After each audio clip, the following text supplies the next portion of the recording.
Well, hello everyone. My name is Gavin with Surfrider Charlotte. We also have Kristen, Dave, Tony, and Brian all here tonight. And on behalf of all of us on the board, we want to thank you for spending your evening with us. And a special thank you to our own Brian Formato for volunteering to share his wisdom and perspective on what the ocean can teach us about resilience. I think we can all agree that the timing could not be more appropriate. I'm really looking forward to it. Before we dive in, I did want to take just a few minutes and give a quick background on Surfrider for those who may not be familiar. So Surfrider is a nonprofit grassroots organization dedicated to the protection and enjoyment of our oceans, waves, and beaches. It was formed in the mid-'80s by a group of surfers in Southern California who saw firsthand the degradation of their local surf spot from pollution and increasing development, and decided to do something about it. Fast forward 36 years, and there are now over 80 chapters and 80 plus student clubs across the country carrying out that mission, which is focused on 5 main areas: plastic pollution, water quality, beach access, the protection of ocean ecosystems, and preservation of our coastlines. We tackle these via various programs and campaigns, which I won't get into too much detail here, but do encourage you to visit surfrider.org and check these out to learn more. And one of the ways we measure success at Surfrider is through victories, which can be anything from passing ordinances against single-use plastics to removing parking restrictions at a public beach area to preventing offshore drilling and seismic blasting. And as you can see, we've been pretty active over the years, and you can actually read more about each victory at surfrider.org/victories. The Charlotte chapter was started by our own Tony Dobson back in 2013 and is one of the few inland chapters across the network. We are 200 miles from the coast, but that's close enough to have an impact, and it all starts upstream with our local lakes, rivers, and creeks. So we focus primarily on plastic pollution via cleanups throughout the area, and our Rise Against Plastics Committee, which has a lot of great momentum right now, helping local businesses and individuals reduce single-use plastics. Anything as simple as restaurants asking customers to check the box for disposable cutlery for takeout instead of automatically providing it, to full-scale replacement of disposable plastics with reusable alternatives. Second, we focus on water quality through storm drain markings and clearings, and as well as sustainable landscaping for both residential and public spaces to slow it, spread it, and sink it. Keep that polluted runoff from degrading our many creeks in Charlotte. And lastly, supporting our nearby coastal communities in the fight against offshore drilling and seismic blasting. And one more thing I'll add just on a personal note, and that's what really drives my interest in Surfrider's mission, beyond the more obvious benefits of clean and healthy waterways, is our deeper connection to water. And that's why I'm really excited to listen to Brian tonight, because I believe the experiences we have in, on, or near water, and specifically how those experiences impact us in a positive way, and what they can teach us if we just pay closer attention. I think that's really powerful. And I think now more than ever in our lifetimes, we're starting to recognize that. And obviously it only works if our waterways and natural environment overall are clean, healthy, and accessible. So I hope that gives some helpful context. And without further preamble, Brian, I'll turn it over to you. Thanks again for doing this. Yeah, absolutely. So thanks, Gavin. And thanks everybody for attending. So as Gavin said, my name is Brian Formato, and I'm going to talk to you this evening about my perspective as a surfer and an executive coach on why I think the metaphor of surfing can be so instructional to these challenging times that we're living in, and calling it paddling through uncertainty, because we literally are all kind of going through uncertain times. For many of you, this is probably Zoom number 6 for the day. And so this virtual world, how do you anchor yourself in it? And so I'm going to share some insights and some perspectives tonight. What's interesting is I grew up in New York City. So I'm a city kid, but I learned to surf at the age of 6 out on Long Island. And it taught me so much about myself, taught me about respect for the ocean, about the inability to control the ocean. And so really having to respect it and learn how to harness its power. And, no 2 days on the ocean are the same. And so that idea of an ever evolving landscape, and we'll get more into that. But as a result, I've been able to incorporate it into the work that I do as an executive coach. I think this is a really good place to start. So this is a picture of a turtle that has traveled over 1,000 miles to this beach in Astanales, Costa Rica. And this is an annual pilgrimage that these turtles make to nest. And what was interesting is I was there to run a leadership development program, LeaderSurf, that I'll share a little bit more about in a minute. But we went to this beach to watch these nesting turtles, and National Geographic was there taking pictures and filming this. They've been waiting for 2 weeks for this event. And I just randomly showed up and got to see what these guys had basically planned a year to go and see. And it was this amazing experience, but you think about the grit and the resilience that these turtles have to put themselves through to make this journey in order to nest and then to lay their eggs, and then the hope that those eggs hatch and that they spawn baby turtles. And so it was just an incredible sight of nature. But I love this quote, which is from the former president of Harvard, James Conant, which is really that, behold the turtle, he only makes progress when he sticks his neck out. And I think what we'll find as we go through this evening is that we as humans tend to be risk averse. But when we do stick our neck out and try new things, that's when our greatest learnings occur. And so, my encouragement to my coaching clients and the companies that I work with is always to try new things and go out there with the idea that experiments never fail, that there's always going to be learning. And therefore, when you do stick your neck out, that's when you make the most progress. So just a little bit about me. As I mentioned, I was born and raised in New York City. I now live in Charlotte, and I joined the Surfrider Foundation because I live on Mountain Island Lake, and I watch how our waterways, while they're enjoyed, are also being polluted, and wanted to have a role and make a difference and to find like-minded people. And so it's been a great organization to be a part of. And at the end of this evening, we'll have Tony talk a little bit about how you too could get involved. So after 20-something years of working for a number of different companies, I moved to Charlotte with Time Warner Cable. I worked for Ingersoll Rand here. I started this consulting firm called Groove Management and helped organizations really define their groove, what makes them better, special, or different. And a lot of that work was around leadership development and executive coaching. And what I found was that so many leadership programs are done in a classroom under fluorescent lights, and they don't really deliver on the promise of building better leaders. And so I started thinking about my love for the ocean and for surfing, and said, could I build a leadership program that took some people to a place they wanted to be, to a beach, put them in shorts and t-shirts, did real classroom learning, but the classroom was a tiki hut, and then incorporated surfing lessons into the program. And so for the past 4 years, I've been running a program until COVID hit called LeaderSurf that takes people to either Costa Rica or Nicaragua for a week of learning. And this list of companies are all companies that have sent participants to the program. And so I hope, in 2021, when the situation improves, to get a chance to go back and continue to develop leaders through this unique approach. And that picture there is this spring, I had the opportunity right before kind of everything got shut down to travel with members of all the other Surfrider chapters to Washington, D.C. to spend a day on Capitol Hill, talking to our representatives about the things that matter most to us from Surfrider in terms of what Gavin spoke about in terms of clean water and reducing single-use plastics. And so it was a really cool day, and got to have this cool picture of me with this signed surfboard in front of the Capitol building. So as we go through this evening, what I hope to leave you with are 10 lessons, 10 things that you can do to help you paddle through uncertainty. And in surfing, especially if you're a longboarder, there's this thing called hanging 10, which is literally hanging your 10 toes over the nose of the board. And so I'm going to hang 10 concepts or ideas in front of you this evening that I hope that you can incorporate into your personal and professional life.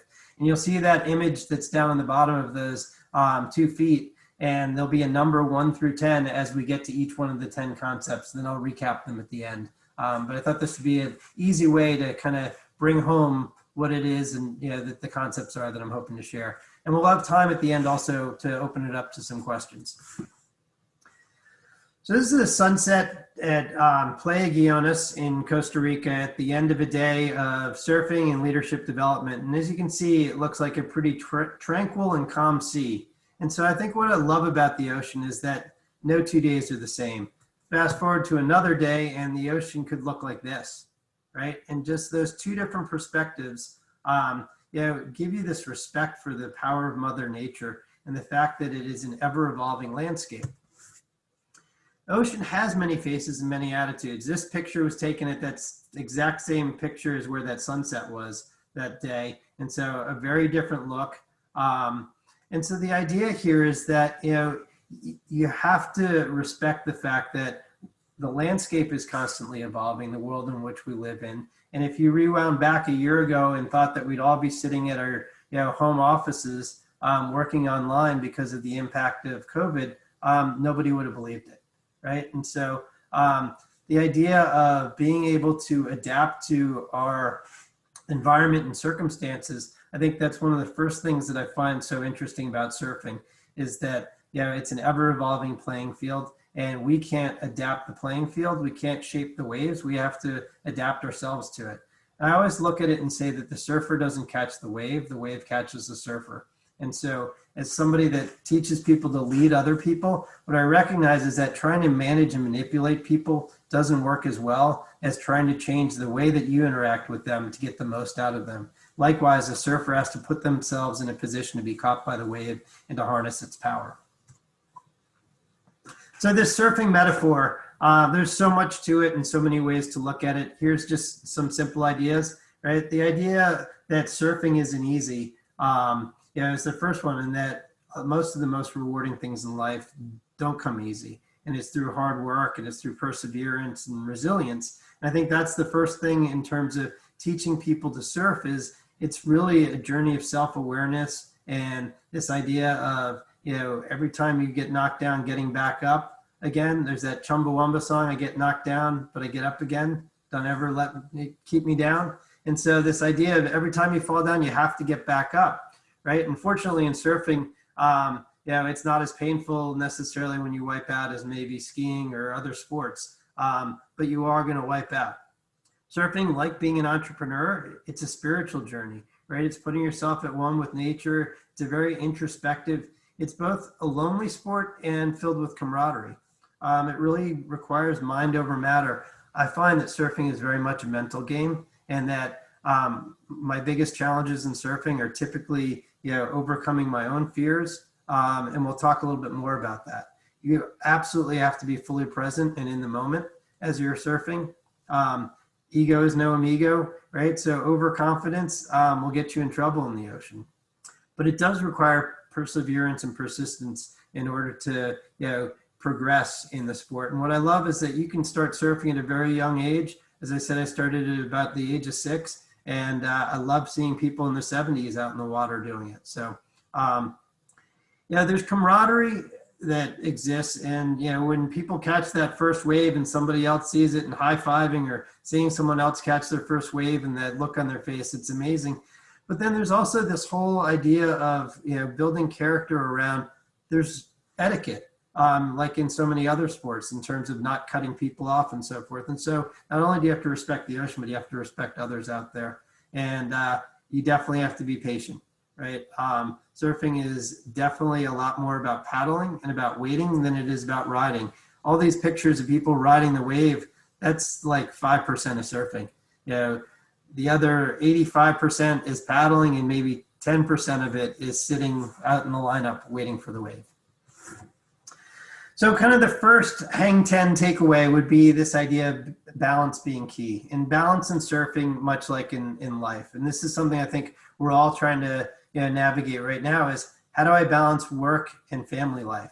You may have kids at home that are trying to homeschool at this point. You're trying to make certain that you create some boundaries around when do I start my day and when do I end my day? If your day is in the same room that you spend your social time at home, and you don't have that commute to an office and so forth, it becomes more difficult to create balance.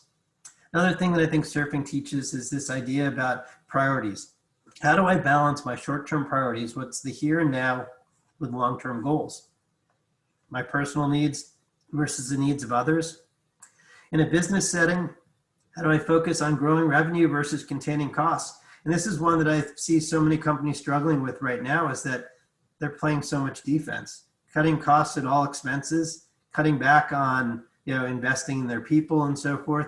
And instead of working both sides of the equation, I always say that, business should be more like playing, soccer or basketball, not football or baseball, where you're either on offense or defense. You have to play both at the same time.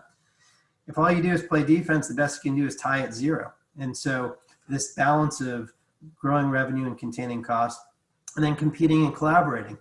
So this person trying to stand on the surfboard, the thing that's interesting to me about balance on a surfboard is that you can't be static.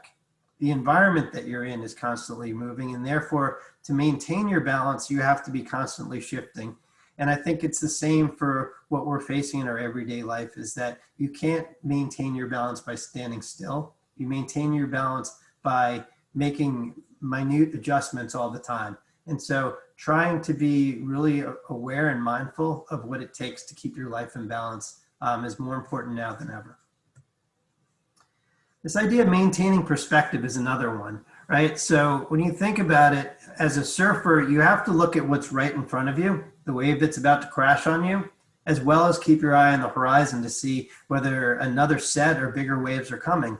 And so this idea of being able to really maintain the perspective of, woe is me, what's going on in the world around us right now is so terrible, but at the same time, you don't want to jeopardize long-term priorities for the short term. And so keeping in mind that, hey, this too will pass and there will be better and brighter days ahead. That positive mindset, I think, is super important in being able to keep things in perspective. And not just for you, but if you are a parent, especially, keeping things in perspective for your kids as well. Third one would be around being prepared, right? So catching a wave is super hard. So is leading a business. And, preparation is the key to success in almost anything that you do. Here's a picture of a group. Before we ever go in the ocean, we always stretch, right? And so you've got to get yourself physically and mentally prepared. The other thing is to scan kind of the ocean and get a read of what the competitive landscape looks like. You wouldn't launch a product or jump right in without knowing who else is in the marketplace, who are you up against. And so in surfing, you definitely spend time looking at the waves, trying to time the sets, know when it's safe and best to go out there. And so, in your personal life too, you've got to put yourself in position to be successful. And that means, timing being right for whatever it is that you're going to go into. You've got to have the right tools for the task at hand. And so as you're working from home, some of the things to think about are, do you have the right environment for yourself? Do you have the right size monitor that enables you to be efficient with your work? Do you have a comfortable desk chair? Can you stand at your desk at times so you can shift the environment around? And I think people feel that they have to be at their desk. And this is one that I challenge, the thinking on, which is, hey, you can work from, outside on your patio and get some fresh air. Give yourself the right to work where you feel most efficient, and give yourself some latitude, since you don't have to be in the office, to have some freedom to do it where you feel comfortable. And if the weather's good, being outdoors, is going to free your mind, and it's going to actually potentially improve your creativity as well. So one of the things that I love about surfing as a way to, teach people new skills, especially about leadership, is this idea that, Laird Hamilton, big wave surfer and fitness guru, says wiping out is an unappreciated skill. And surfing is really one of the only sports where even the best people in the world wipe out every time they go in the water. And so this idea that if you aren't wiping out, then you aren't learning. Brad Hook, who runs the Resilience Institute, says that surfing teaches patience, mindfulness, courage, persistence, without the surfer realizing they're actually developing life skills. And so what I love about teaching people to surf is that you're actually not teaching them to surf, you're teaching them how to navigate their lives more effectively. And you're just giving them a platform and a metaphor for it. And so, it's all these things that are required, especially to deal with the pandemic that we're dealing with.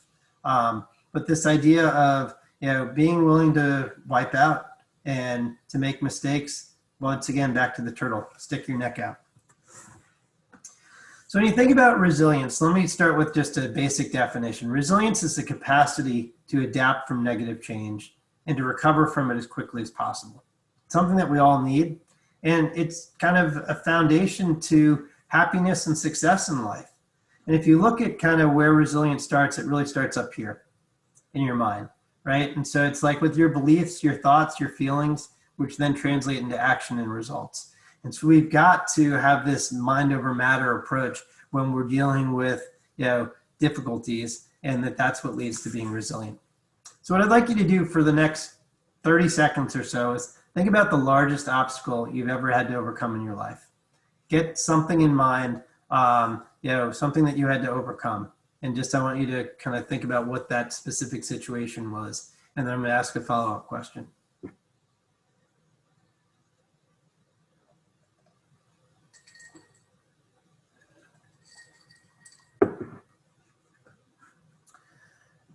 All right. So the follow-up question is, was that obstacle something self-imposed, or was it something placed there by someone else or by circumstance? What I find is that more often than not, the largest obstacles we overcome are not things that we challenged ourselves to do. It wasn't, I'm going to learn a second language, or I'm going to run a marathon, or I'm going to do this. Typically, the largest obstacles are the loss of a loved one, the loss of a job, right? Having, something with a health issue or other things that were actually placed in your way, financial insecurity, etc. So they weren't typically things that you asked for. But the fact of the matter is that you overcome them. And the overcoming of something is, where resilience is built. And so more often than not, we're challenged in ways that we don't ask for, and that's where that grit comes from. And so just looking at the current situation, the challenges that all of us are dealing with, nobody asked for a global pandemic and the impact it was going to have on our lives, on our free time, on the travel industry, on restaurants, etc. But there are people out there that are making their way and finding ways to adapt and survive. Ultimately, I believe it starts, once again, in your mind with a can-do attitude. If you believe that you can make it happen and that you can overcome something, the chances of success, go up exponentially. So I believe in this concept of positive vibes only. And so if you think about since the pandemic hit, is there one positive thing that you've experienced or started doing since the pandemic started? Can you think of whether you're started gardening or started cooking or took up a new hobby or you're spending more time with loved ones? Believe that if you look at it through the right lens, you can see the positive in the current situation rather than letting the negative drive you down. For me, I got a paddleboard at the beginning of the summer, and I just crossed over 100 miles that I've put on it. And so I get up every other morning and I go for a sunrise paddle. And it's been an amazing way to create balance in my life, reconnect with nature.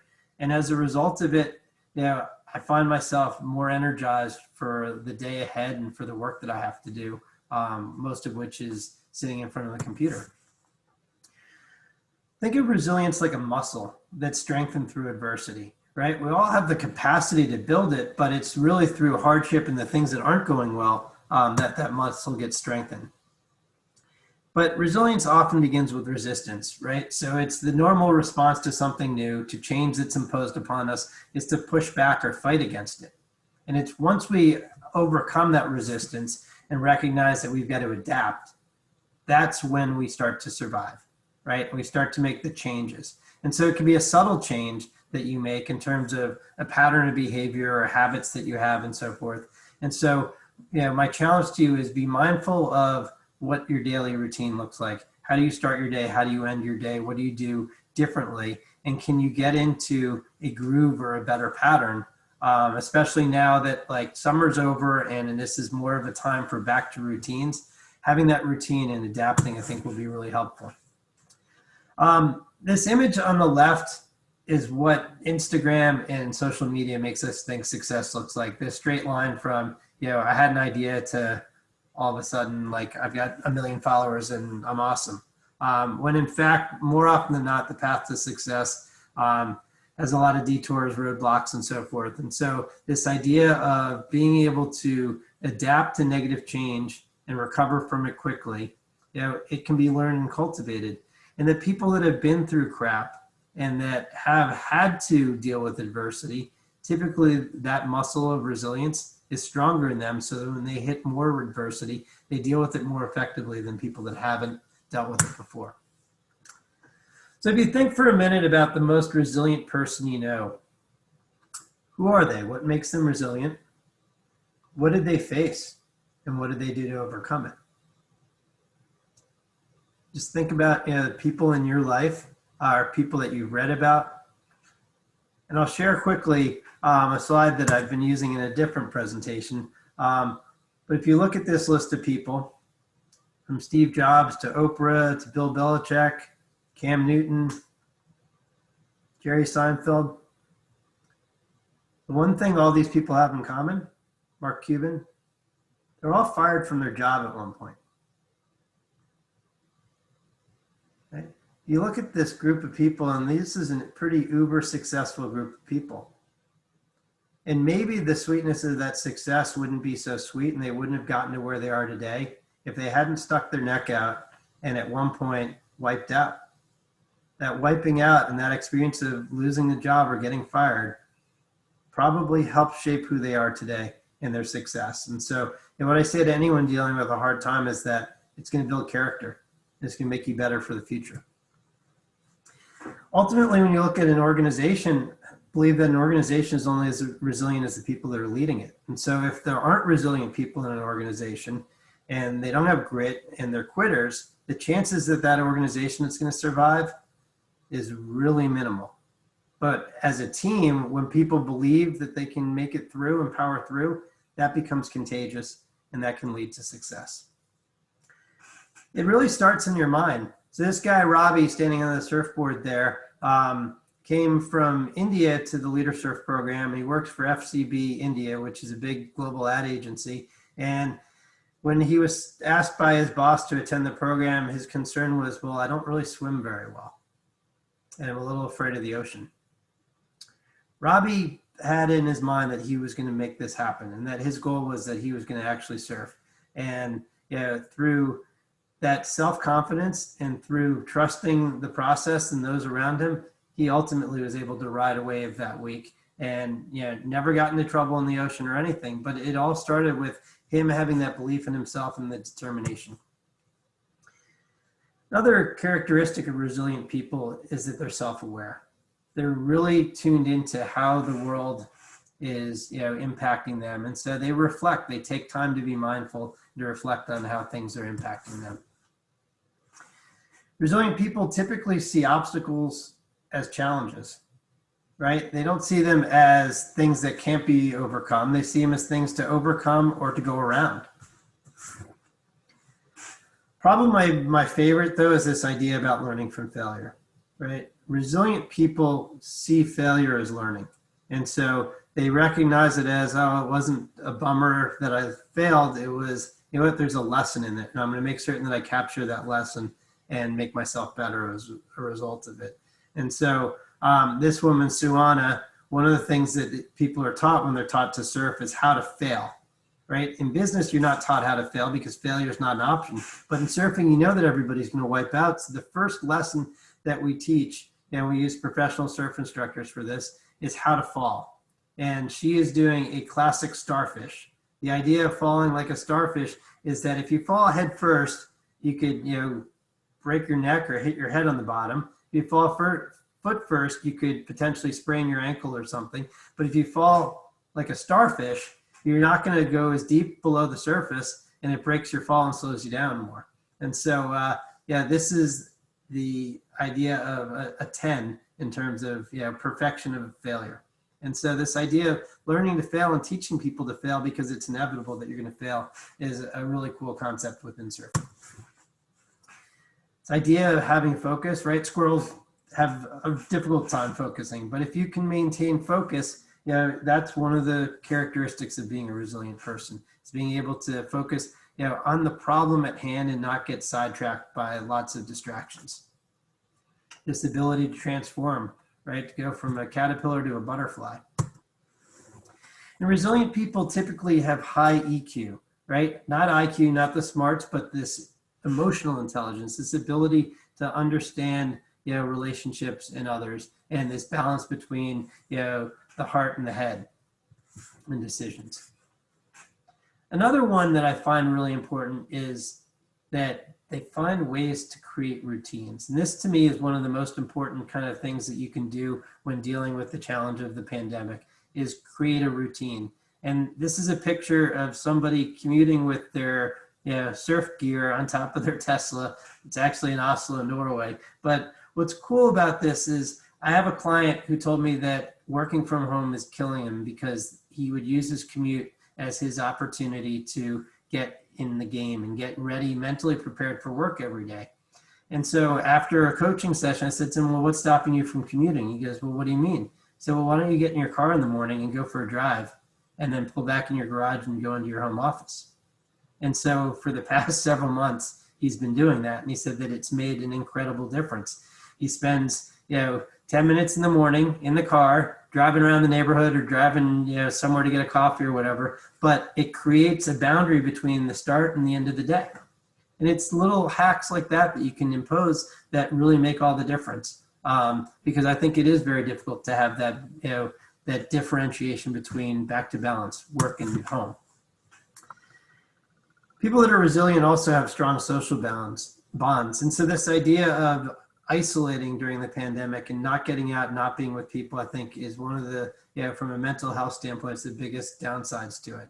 And so the challenge is finding ways to be surrounded by other people, to get out and have interactions, do that socially distance, pick up the phone and reunite or reconnect with old friends. I did some Zoom calls with college roommates that I hadn't spoken to for, 20 something years. And it was really cool to reconnect. This is one of my favorites, this notion of having realistic optimism, right? You can't just have optimism. It's got to be grounded in something. And so this idea of the pessimist complaining about the wind, the optimist expecting it to change, and the realist says, you know what, I'm going to adjust the sails. And it goes back to you can't control the ocean, but you can adapt yourself to make the most of the situation. And I think it's the same thing in terms of what people need to do in their personal lives. So this is a hack that a friend of mine from the UK, Ryan Hartley, had shared with me, and I think it's a really cool concept. So we all know that when your computer stops working, that you hit Control-Alt-Delete. If you're not on a Mac, if you're on a PC, you have to kind of reset it. But this concept of Control-Alt-Delete, as you're stressed out and dealing with the uncertainty in front of you, think about it from the standpoint of control. Determine what you can control and take command of in your life. What are those things that are within your purview and that you have authorship over, and you should control them? Alternate. Seek alternative courses and change yourself. This is back to the adaptation. The things that you can't control, you may have to change yourself to adapt to the situation. And then the last is delete. And you have to let go of those things that you can't control and not let them paralyze or burden you too much. I talk about it from the standpoint of, on your phone, how you've got background apps that you leave open. You're not using the app, but it's draining battery power. The best thing you can do with them is swipe up and shut them all down because they maintain power for you. And so do the same thing. If there's things that you can't control in your life and you can't alternate your course, figure out a way to shut them down and just let them be where they are because otherwise they're going to drain a lot of your energy. This last concept, which is really where my company Groove Management was born out of, is this idea about finding your groove, what makes you better or special or different. It's this concept called appreciative inquiry. And so instead of focusing on what's wrong and trying to fix problems, the concept of appreciative inquiry is to ask the question, what's working really well and how do I leverage what's working well to address the things that then need improvement. And so here's an executive that came to the LeaderSurf program and he never got up on his feet, but he was an amazing knee surfer. And so, from an appreciation standpoint, Tom had a blast. He caught lots of waves and he was really good.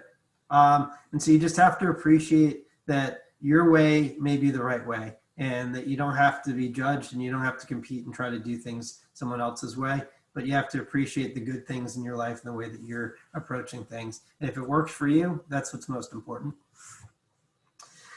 And so the last one concept is this idea about committing and taking the drop. When you're surfing, one of the biggest kind of moments of truth is as you start paddling for a wave and the wave starts to pitch up, you have this split-second decision of either going for it or not.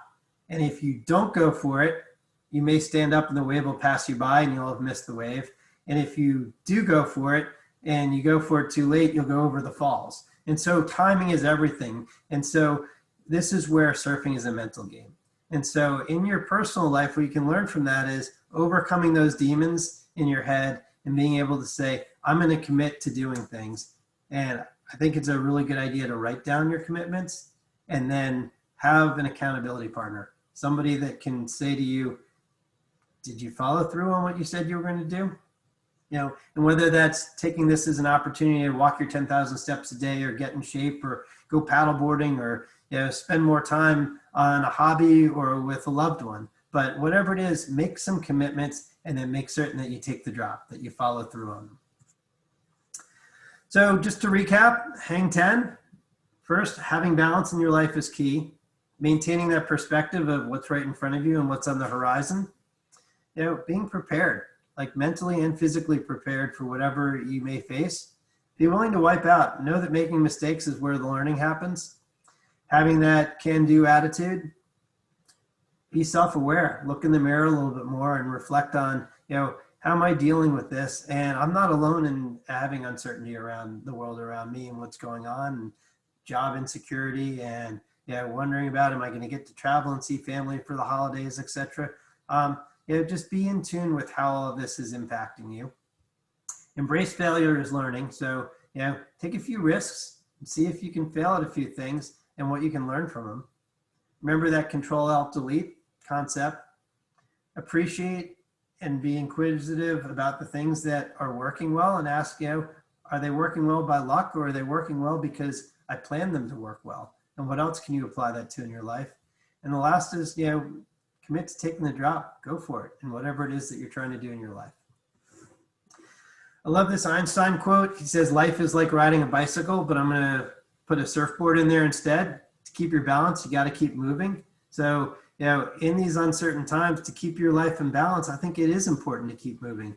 Don't become static and stagnant and, a couch potato, but get up and get moving, and get out there and try new things.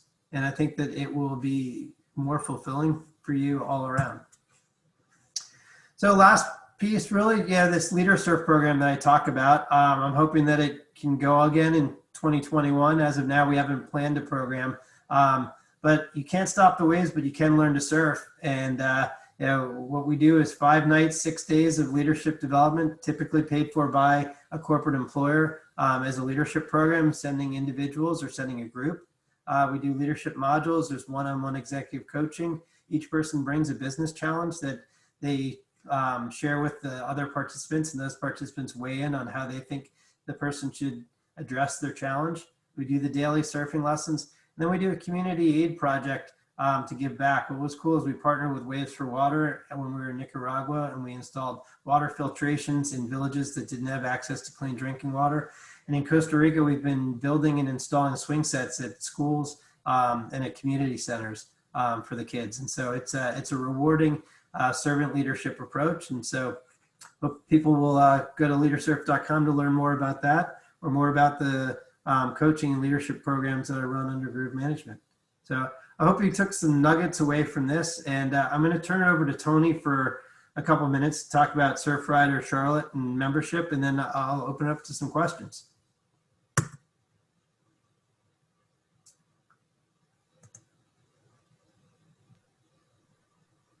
Awesome. Hey, thanks, Brian. That was really good. That was amazing stuff. And I took a lot back from that. So, as Gavin mentioned in the beginning, we started Charlotte Surfrider here back in 2013. And, we have over 80 chapters throughout the U.S. And even more student clubs. We are international as well. But For those of you that have not become a member yet of either our chapter, or if you're not in the Charlotte area, we have them all over. So hopefully you can find one that you can maybe get involved with in your area. If you go just to our website, which is charlotte.surfrider.org, right on the homepage, the very first banner you'll see up there, it says "To Protect and Surf," which is really, we're taking that mission and that vision of the Surfrider Foundation, which is, protecting our oceans, waves, and beaches for all people. And so we're taking that to here to say that we're cleaning up our local lakes and rivers, and we're reducing the use of plastics and eliminating straws here in CLT. And we're trying to just really, bring that mission and that vision here to Charlotte. So I invite you to check out our website. If you click on where it says "Become a Member Today," or up in that top right corner, you see that green Give button. That'll take you to Surfrider's main page. There's many ways that you can give and donate and become a member, but annual memberships start, they're just $25 a year. That is a donation that is fully tax deductible. And for those of you that work for some corporations that do have match and gift programs, this does actually qualify. We are a 501(c). So all of that would qualify for your corporate gift matching. And that $25, really what that does, it helps support our chapter infrastructure. It enables us to put on events like this to really kind of have that back end of our chapter working. It gets us out into the community and outreach. And, we've done some things with schools and was able to, go talk to kids and then give them some bags that they can take back home. And that way they can maybe reduce single-use plastic bags. So that's, just a nominal donation that really helps us continue to fight, what we're doing here and then get into our events. So I really do invite you to, join us at one of our next events. We have been a little quiet out in the community this year, and that's because, for COVID, we have been being more socially distant and safe. So our meetings this year have been all through Zoom, but we are now starting to get out and able to do smaller cleanups. This actually was taken last year before COVID. That's why there was more people there and we weren't wearing masks yet, but we are starting to get back out there. So come on out and join us at any of our meetings. We still do have our Zoom meetings and our Rise Above Plastic meetings being Zoom, but hopefully those will be coming in person soon. We do have some cleanups, hopefully getting scheduled really quickly coming up in the near future. Again, we will be, making sure we're taking all the necessary precautions to make sure that we are safe and keeping all of our members and volunteers safe. But the one thing I really want to get out is you also do not have to be a member to come and join us at any of our events. I'd love to have anybody come out. Volunteers, we're a family-friendly community organization. So anybody from 5 to 500 can come out to us and join us. You do not have to be a member. You just kind of check us out and see if it's something you'd be interested in. We'd love to see you. You normally will find any one of us out on the lakes too. So if you see us out there and say hey to us. Other than that, I definitely welcome you all. And thank you for joining us tonight. Brian, thank you so much too for this. This was amazing. A really great and very timely conversation to have. So we are recording this. We will have this on our website soon. So if you wanted to replay it as well. So yeah. Before we wrap up, if anyone has any questions, feel free to put it in the chat and be happy to answer them, or you can reach out after as well.